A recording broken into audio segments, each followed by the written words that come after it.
This is a strategy plan only.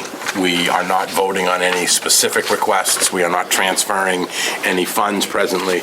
This is to allow Town Manager Board to know that we approve of the overall strategy, and he will then bring specific budget proposals back to us dealing with this. We had snow and ice for $500,000. This is similar to what we have done in years past. We always put the minimum in.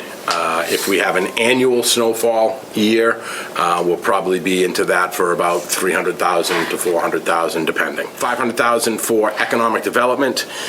These funds would be used to put the plans that we have coming, master plan, the housing, and the housing production plan to work. Capital improvements, which is the largest chunk, was 3.392. That's actually projects that we've already approved, both at the subcommittee level and at the full council level.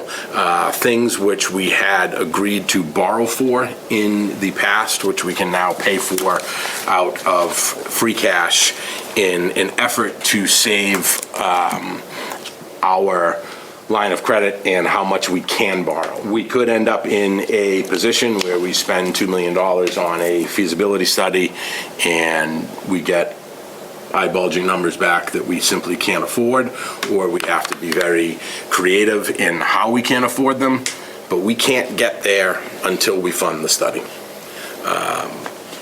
And if we say no, we go back to the bottom of the list. The remaining balance for the free cash was to move it into the capitalization stabilization fund, which we will certainly be utilizing with some very large projects coming down the pipe.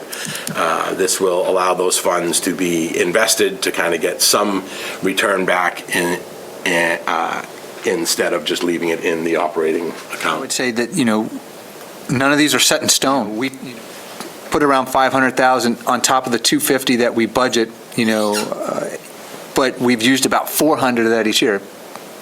But if we were to get 2 or 3 major storms, it would put a dent in that entire amount, and not the $500,000. I'm talking about the $8 million. So we could be at a point where major snowstorms would be a concern. So we're watching that, but we've always paid for our snow debt at the budget with free cash, and I think that's a very good policy. I think putting these funds goes back to a philosophy that we've subscribed to of no idle money. So we just don't have money sitting in account that's either not interest or have a specific task and a purpose that is trying to accomplish and do within the FY. I make a motion to support the FY23 free cash strategy. All those in favor say aye. Aye. Any opposed? Any abstentions? Motion passes 8-0.